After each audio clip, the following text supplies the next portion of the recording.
Hola, soy Darmir, esta historia no es mía, su creador se llama Lorewea Berbex, la historia originalmente está en inglés, en la descripción estarán el link de la historia y del creador. Por favor dejen like, comenten y compartan para que el canal siga creciendo. Esto es Los recuerdos de la serpiente esmeralda. Capítulo 6. Reuniones y el testimonio de Midoriya Izuku, continuación. Miércoles, 13 de agosto de 2271, 11:45 p.m. Nezu observó fascinado cómo el rostro de Izuku se puso ligeramente pálido ante la primera pregunta de Tsukauchi. El adolescente se había desplomado en su asiento mientras Tsukauchi realizaba el procedimiento de comenzar la entrevista, pero ahora estaba sentado mucho más derecho en su asiento.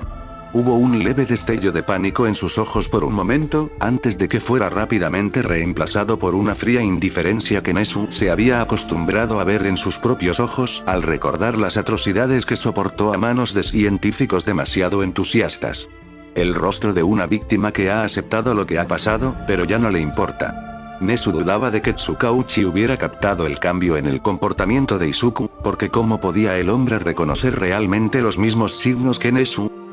Ciertamente el detective había sido testigo de las profundidades más verdaderas de la depravación de la que la humanidad era capaz, pero no podía entenderlo como lo hizo Nezu.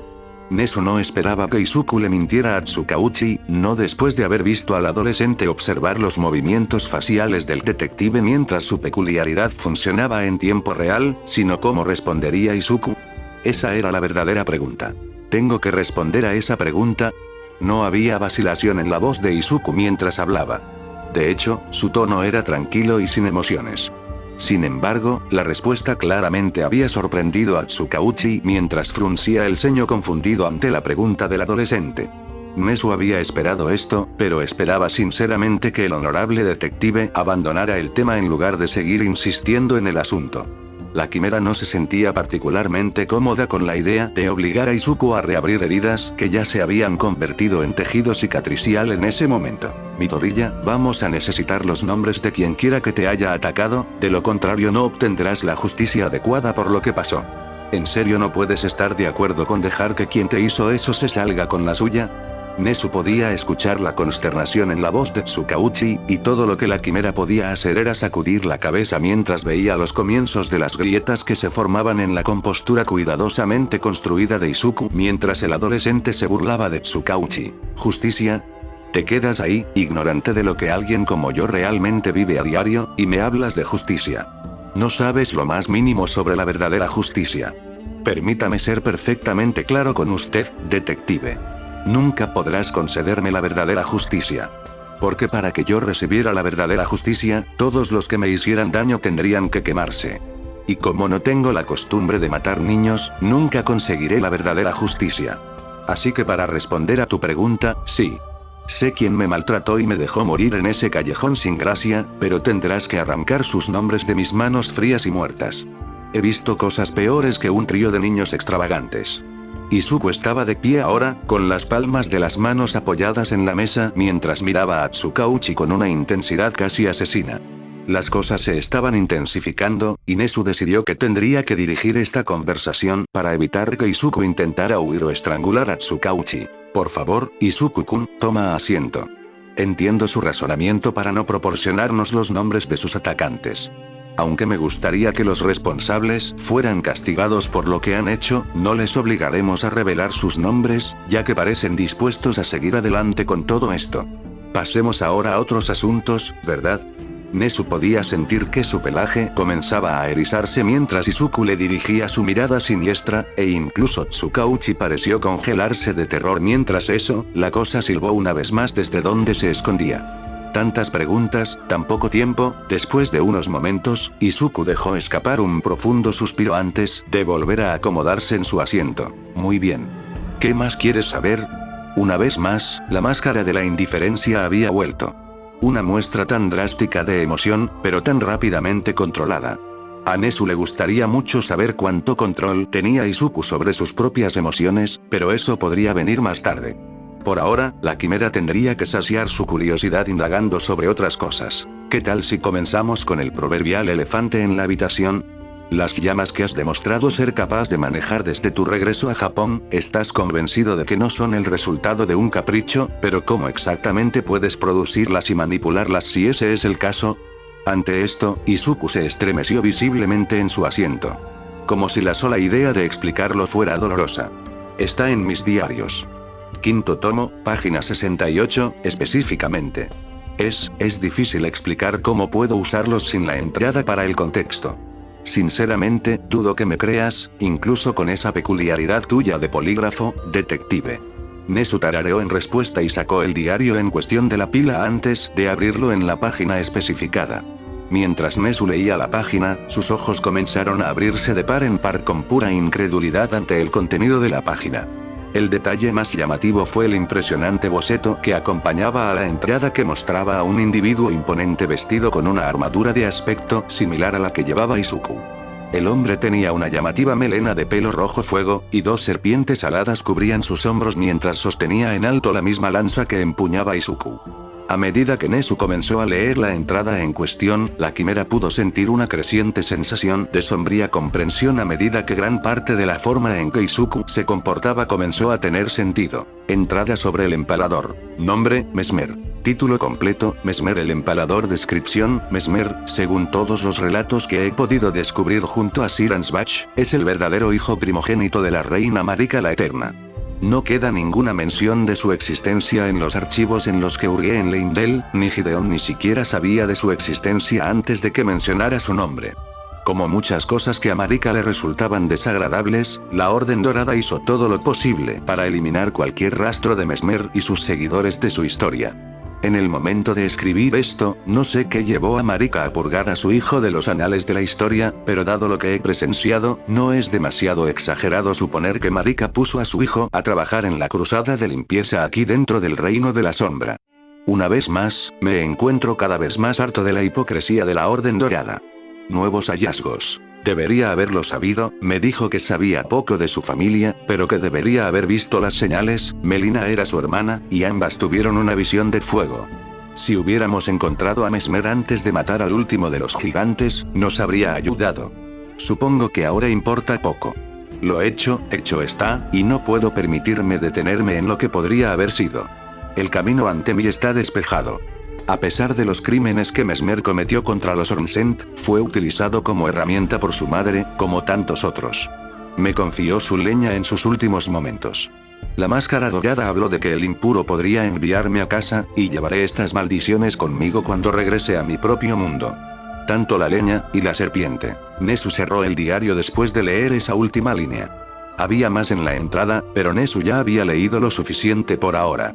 Mirando a su izquierda, Nezu vio a Tsukauchi mirando el diario con el ceño fruncido después de que el hombre lo leyera junto con la quimera. Absolutamente fascinante, Nezu volvió la mirada para mirar a Izuku, quien se había puesto a fruncir el ceño ante el diario como si lo hubiera ofendido personalmente. ¿Y todo esto es información precisa? Izuku simplemente asiente y permanece en silencio por unos momentos más antes de responder. 5 años. Pasé 5 años en un mundo completamente diferente gracias a la peculiaridad de Terminus. Ni siquiera podías empezar a imaginar las cosas que he visto. Dragones, trolls, gigantes, escorpiones, dioses, semidioses, todo, pero sin una sola peculiaridad a la vista. Fue refrescante, en cierto modo, supongo. Toda mi vida estuve en desventaja porque nací sin un capricho y, sin embargo, en las tierras intermedias estaba en pie de igualdad con todos los demás a mi alrededor. Si no podía luchar contra algo, podía fortalecerme y superar la lucha a la que me enfrentaba. Incluso si no hubiera traído el Kindling conmigo a Japón, seguiría siendo más grande de lo que era antes. Había un trasfondo de reverencia cuando Izuku enumeró las criaturas y los enemigos a los que se enfrentó durante su estancia fuera de Japón. Nezu podía entender la reacción del adolescente, la humanidad a menudo encontraba belleza en la grandeza de la naturaleza, y presenciar la naturaleza de otro mundo seguramente dejó su huella en el adolescente. Nezu estaba particularmente interesado en estos dragones que Izuku había mencionado, con fines puramente científicos, por supuesto. Había pasado solo 1 hora, e Izuku había respondido a las preguntas que Nezu y el detective tenían para él con absoluta honestidad. Era ligeramente divertido ver al detective cada vez más confundido a medida que su peculiaridad registraba todo lo que Izuku estaba diciendo como la verdad, pero era evidente que Nezu tenía más preguntas para él que estaba ocultando a propósito en presencia del detective Tsukauchi. Ahora solo era cuestión de esperar a que el hombre estuviera lo suficientemente satisfecho con el testimonio de Izuku. Sin embargo, parecía que el detective también estaba reteniendo su propia pregunta, ya que cerró el pequeño cuaderno en el que había estado escribiendo las respuestas de Izuku antes de agarrar la grabadora y apagarla. Bueno, mi peculiaridad ha registrado tu testimonio como la verdad, no importa cuánto me cueste entender todo esto. Creo que tenemos suficiente información para cerrar su caso y permitirle irse a casa con su madre. Sin embargo, tengo una última pregunta para usted, extraoficialmente. ¿Alguna vez has estado en contacto con un hombre conocido como All for One? Izuku arqueó una ceja mientras observaba a Nezu mover la cabeza para mirar al detective con una expresión estupefacta. El nombre no significaba nada para Izuku, bueno, nada fuera de esa vieja novela peculiar sobre un grupo de mosqueteros, pero el nombre claramente significaba algo para Nezu. Cualquiera que fuera ese significado, claramente tenía a Nezu nervioso, y eso fue suficiente para que Izuku tomara la pregunta en serio. Nezu era famoso por su comportamiento imperturbable, por lo que algo que ponía tan visiblemente a la quimera al límite no era algo que se tomara a la ligera. No, esta es la primera vez que escucho de alguien con ese nombre. Sin embargo, a juzgar por la reacción de Nezu, supongo que es una especie de villano. No tienes que preocuparte de que vaya a buscar villanos, si eso es lo que te preocupa. Izuku observó con fascinación cómo el detective se desinflaba visiblemente de alivio mientras murmuraba sobre Izuku diciendo la verdad. Cuando el detective comenzó a empacar los artículos que había traído para la entrevista, el hombre declaró que su trabajo había terminado aquí, y que regresaría al otro lado de la calle para buscar a la madre de Izuku. Después de que el detective salió, Izuku comenzó a ponerse los guanteletes mientras Nezu lo observaba con su expresión calculadora siempre presente. Tienes más preguntas para mí que no querías que escuchara el detective, ¿verdad? Izuku tuvo que reprimir la sonrisa que amenazaba con crecer mientras Nezu parpadeaba sorprendido un par de veces antes de soltar una ligera risita. Al menos la quimera estaba encontrando divertidas las habilidades de observación de Izuku, en lugar de ofenderse como tantas personas habían estado antes de que él fuera a las tierras intermedias. En cierto modo, Nezu estaba empezando a recordarle a Izuku a Gideon con la forma en que ambos reaccionaron a la inteligencia de Izuku. Izuku todavía no estaba seguro de si eso era algo bueno. Tienes toda la razón, Izuku-kun. Aunque supongo que la gran mayoría de mis preguntas serán respondidas por el contenido de sus diarios, por lo que estoy agradecido de que me concedan acceso a ellos. Sin embargo, tengo una pregunta urgente que me gustaría hacerle. Su entrada en Mesmer hizo referencia a una serpiente. Apuesto a que eso es lo que ha estado haciendo ese silbido de vez en cuando, pero no puedo empezar a comprender de dónde viene. Supongo que no lo estás escondiendo dentro de tu armadura. Izuku se congeló mientras alcanzaba su guantelete izquierdo. Por supuesto, eso era lo que le interesaba a Nezu. Izuku levantó la mirada hacia la quimera, que había inclinado la cabeza esperando su respuesta. Suspirando, Izuku centró completamente su atención en Nezu y lo niveló con una mirada intensa en un intento de transmitir la gravedad de la solicitud de la quimera. ¿Estás absolutamente seguro de que quieres saberlo, Nezu? He aprendido que la mayoría de las personas lo encuentran inquietante. No puedo garantizar que no te considere una amenaza para mí y, por lo tanto, no puedo garantizar tu seguridad. Necesito saber que entiendes ese hecho antes de que sigamos adelante. Pasaron unos momentos sin que se dijera una palabra más entre ellos, ya que Nezu se tomó el tiempo para sopesar adecuadamente los riesgos frente a su propio deseo de conocimiento. Muy pronto, Nezu había llegado a su decisión y asintió con la cabeza a Izuku, declarando en silencio que la quimera entendía los riesgos pero deseaba proceder a pesar de ellos. Izuku buscó en los ojos de la quimera cualquier signo de vacilación, solo como precaución, y al no encontrar ninguno, Izuku se recostó en su asiento con un suspiro mientras levantaba su mano izquierda hacia su rostro. Que así sea, pues. Advertencia, este proceso puede ser un poco molesto de presenciar. Nezu tuvo que contenerse de tratar de detener a Izuku mientras hundía sus dedos en la cuenca de su ojo izquierdo sin el menor indicio de vacilación. El adolescente apretó los dientes mientras ahuecaba sus dedos alrededor del orbe negro y lo sacaba directamente de la cuenca.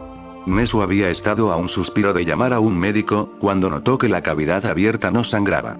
En cambio, Izuku sostuvo el ojo ahora retirado en su mano y le hizo un gesto con su mano derecha. No es real. Bueno, el ojo en sí es real, pero no es mi ojo original. Mesmer se encargó de eso. En cambio, un hombre al que una vez llamé amigo me proporcionó un ojo de vidrio que encantó para devolverme la vista en mi ojo izquierdo. Ha demostrado ser útil para mantener a la serpiente aplacada, ya que no está sellada, sino que no se la deja vagar sin supervisión. Mientras Izuku hablaba, todo el pelaje de Nezu se erizó cuando el silbido regresó a un volumen cada vez mayor. El volumen del sonido aumentó cuando Nezu observó cómo la cabeza de una serpiente comenzaba a salir de la cuenca de su ojo izquierdo, revelando lentamente el resto de su cuerpo, mientras la serpiente se enroscaba lentamente alrededor de los hombros de Izuku. Varias cosas le llamaron la atención a Nezu con respecto a la serpiente mientras se acurrucaba perezosamente alrededor de Izuku. Sus escamas eran de un llamativo color carmesí, con motas de escamas verdes esparcidas por todo su cuerpo, y ostentaba una espantosa cicatriz en el lado izquierdo de la cara, donde también lucía una cuenca ocular vacía. La bestia no hizo ningún movimiento para atacar a Nezu, pero mantuvo su mirada penetrante clavada en la quimera mientras Izuku pasaba suavemente una mano por su cuerpo con claro cariño en la acción. Por lo que pude averiguar, no tiene nombre. Se ha llamado de muchas maneras, seguramente, pero ni una sola vez había encontrado ninguna referencia a su verdadero nombre. Y solo se le conoce como la serpiente base, o la serpiente abisal. Mesmer y su madre, Marika, lo temían. Incluso en sus últimos momentos, Mesmer parecía aliviado de finalmente deshacerse de él. Al principio no nos llevábamos muy bien, pero creo que hemos llegado a entendernos, me he acostumbrado a llamarlo, Orochi. Claramente había más en la declaración de Izuku, un peso más pesado en las palabras que pronunció, pero Nezu no sintió que fuera su lugar presionar al adolescente para obtener más información. Orochi regresó a su lugar de descanso imposible dentro de la cuenca del ojo de Izuku sin más vocalizaciones, e Izuku volvió a colocar el ojo de vidrio encantado en su lugar dentro de la cuenca con un ligero silbido de incomodidad del adolescente. A Nezu le pareció curioso que Izuku hubiera nombrado a la criatura en honor a una bestia de los antiguos mitos japoneses, pero la quimera supuso que ayudó al adolescente a sentir una conexión con su hogar mientras vivía en un mundo completamente diferente. El sonido de la puerta del apartamento abriéndose una vez más desvió la atención de Nezu de Izuku, ya que ambos se giraron para mirar hacia el Genkan mientras Tsukauchi volvía al apartamento. No fue el único. Cuando Nezu llamó a Inko a su oficina hace 2 días, ella rompió a llorar cuando él le informó que había encontrado a Izuku y estaba trabajando en un plan para traerlo a casa. Cuando su jefe sugirió usar su antiguo apartamento para que Izuku se quedara quieto el tiempo suficiente para convencerlo de que volviera a casa, Inko se había mostrado aprensiva. Solo habían pasado 6 meses desde que Inko se había mudado del apartamento, y aunque todavía era dueña del apartamento gracias al importante aumento de sueldo que Nezu le había dado, le dolía demasiado volver al edificio en el que había criado a Izuku cuando no tenía idea de dónde estaba su bebé. Nezu había explicado que era el lugar más probable al que Izuku regresaría, ya que no tendría forma de saber que Inko se había mudado del apartamento. El plan tenía sentido para ella, incluso si la frustraba que no pudiera estar allí cuando Izuku regresara al apartamento. Inko había insistido en hacer un tazón de katsudon para su hijo, y se había sentido aliviado cuando Nezu accedió a dárselo cuando Izuku regresó al apartamento. Todo había ido bien, al menos por lo que Inko podía entender de una situación como esta, hasta que Izuku fue descubierto por Aizawa-san. Su corazón casi se le subió a la garganta cuando vio a Izuku saltar al otro lado de la calle a través de la cámara de vigilancia que se había instalado para vigilar el edificio de apartamentos. Entonces Izuku entró en el apartamento, y fue entonces cuando todo se fue al infierno y de regreso. Nezu, siempre la criatura críptica, había apagado el micrófono que había estado usando tan pronto como Izuku lo notó en el apartamento. Tsukauchi había salido de la sala de observación como un murciélago salido del infierno en ese momento, incluso a pesar de que Aizawa-san le aseguró que esto era solo Nezu siendo Nezu. Afortunadamente, Tsukauchi había recordado poner un micrófono y una cámara estenopeica antes de entrar en el apartamento, excepto que eso significó que Inko obtuvo una vista en el asiento de primera fila de Izuku, casi atropellando a Tsukauchi con esa lanza suya, además de obtener su primera vista clara de Izuku en más de un año.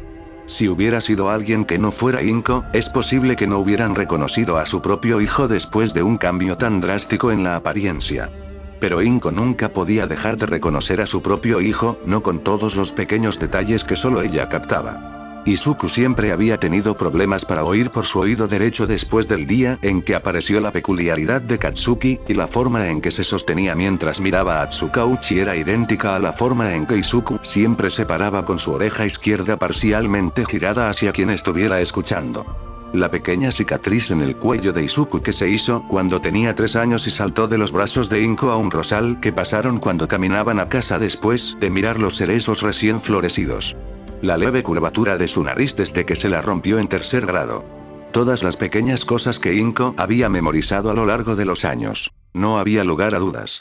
Este era su Izuku, habiendo finalmente llegado a casa después de tanto tiempo. Fue la gota que colmó el vaso para Inko, y no pudo contener su sollozo de alivio al ver a su hijo sentarse en su antigua mesa una vez más, como si no hubiera pasado un solo día. La forma en que se movía en su asiento de vez en cuando, como si tuviera demasiada energía que le impedía quedarse quieto por mucho tiempo. A pesar de todo lo que Izuku estaba diciendo, y cuanto más le dolía el corazón al escuchar por lo que pasó, seguía siendo su bebé. Luego, Inko tuvo su primera mirada adecuada a la ira que Izuku mantuvo oculta bajo la superficie cuando le espetó a Tsukauchi. Uno sería perdonado por asumir que la ira era un desarrollo reciente para Izuku, siempre había sido un niño tan feliz después de todo, pero Inko sabía que no era así. Había visto destellos de ella a lo largo de los años. Cuando Izuku fue diagnosticado sin peculiaridades, después de que las lágrimas habían pasado, había protestado fervientemente contra volver a ver al Dr. Tsubasa. Inko finalmente decidió concederle a Izuku esa solicitud después de que su bebé casi le arrancara el dedo al Dr. Tsubasa cuando lo llevó a un chequeo de rutina. Hubo otras ocasiones, como la primera vez que fue detenido por aparentemente golpear a un compañero de clase en su primer año de secundaria. Cuando Inko le preguntó qué había pasado, él simplemente dijo que su compañero de clase había dicho algo malo sobre ella antes de irse a su habitación por el resto de la noche. Cada pregunta de Tsukauchi Jimesu continuaba haciendo que Inko se diera cuenta de cuánto dolor había vivido su hijo, y solo se dio cuenta después de que desapareció. Le dolió darse cuenta de lo mucho que le había fallado a su único hijo. Siempre se culparía a sí misma por no haberse dado cuenta de todo antes, es abogada por el amor de Dios, pero podría revolcarse en su propio odio hacia sí misma más tarde. Tsukauchi finalmente había dejado el edificio y venía a buscarla para que finalmente pudiera llevar a Izuku a casa. La lluvia finalmente había cesado cuando Inko salió corriendo de la sala de observación, y vio a Isawa-san vigilándola desde los tejados cercanos mientras casi derribaba a Tsukauchi en su prisa por entrar en el edificio de apartamentos. Izuku, su bebé, estaba allí y era hora de que volviera a casa. Corrió por las escaleras lo más rápido que pudo, solo disminuyendo la velocidad cuando Tsukauchi finalmente la alcanzó sin aliento. Estaba parada afuera de su antiguo apartamento, y podía escuchar débilmente la voz de Izuku desde detrás de la puerta mientras todavía hablaba con Nezu. Su corazón latía con fuerza mientras estaba de pie frente a la puerta, con la mano extendida y temblando. 1000 posibilidades pasaban por su cabeza. Izuku estaría molesto con ella por todo lo que se perdió. ¿La odia por no hacer más para mantenerlo a salvo? ¿Realmente no es lo suficientemente buena como para llamarse a sí misma madre todavía? Inko casi saltó de su piel cuando Tsukauchi puso una mano en su hombro y se ofreció a entrar primero en el apartamento. La conversación que había estado ocurriendo antes había terminado tan pronto como abrió la puerta, e Inko lo siguió de cerca. Todas las horribles posibilidades que pasaban por su cabeza murieron cuando vio la expresión en el rostro de Izuku cuando salió disparado de su asiento.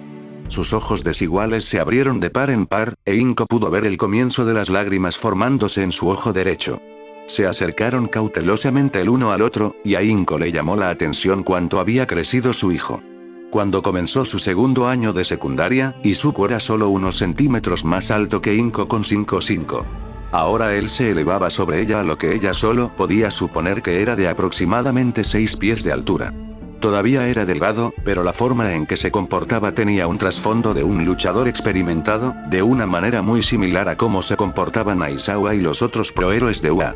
La cicatriz alrededor de su ojo izquierdo y el cambio en su cabello y color de ojos eran los cambios más obvios en su rostro, pero su expresión se había suavizado instantáneamente tan pronto como puso los ojos en Inko. Inko levantó una mano temblorosa para secarse las lágrimas que habían comenzado a caer lentamente del rostro de Izuku, y con una sonrisa tambaleante abrazó a su hijo. Izuku se congeló en el momento en que Inko lo abrazó, y ella entró en pánico momentáneamente pensando que había tomado la decisión equivocada, pero sus brazos la rodearon lentamente para devolverle el abrazo. Inko podía sentir que el hombro de su hijo comenzaba a temblar ligeramente, estaba tratando de no llorar. Inko solo apretó el abrazo en respuesta, tratando de ofrecer tanta tranquilidad como pudo a través del contacto. Por el rabillo del ojo, Inko pudo ver a Nezu asentir con la cabeza antes de salir del apartamento junto a Tsukauchi, dándoles así privacidad a ella y a Izuku cuando su hijo finalmente se arruinó. Tan pronto como la puerta se cerró, Izuku finalmente se permitió desmoronarse en los brazos de Inko. Sus hombros comenzaron a temblar junto con los pesados sollozos que se abrían paso fuera de su garganta, y sus piernas se doblaron por su propio peso, haciendo que ambos cayeran al suelo. Mientras tanto, Inko continuó abrazando a Izuku, para estar allí para ayudarlo a recomponerse. Pasaron unos minutos antes de que los sollozos de Izuku disminuyeran y finalmente se alejó de su madre. Todavía había lágrimas que corrían libremente por su rostro, pero tenía una pequeña sonrisa en su rostro a pesar de la desgarradora exhibición que había mostrado solo unos minutos antes. «Hola mamá, ha pasado un tiempo, ¿no?». Inko no pudo evitarlo cuando se rió húmedamente ante el intento de broma de Izuku. Definitivamente fue de mal gusto dadas las circunstancias, pero aún así fue un alivio que Izuku incluso intentara hacer una broma después de todo lo que sucedió. Inko se puso de pie y ayudó a Izuku a ponerse de pie, con un poco de esfuerzo considerando el peso de la armadura que llevaba puesta, pero Inko se las arregló lo suficientemente bien. Volvió a asimilar todos los pequeños detalles de su hijo, tanto el viejo como el nuevo, y soltó un pequeño resoplido de sarcástica desaprobación.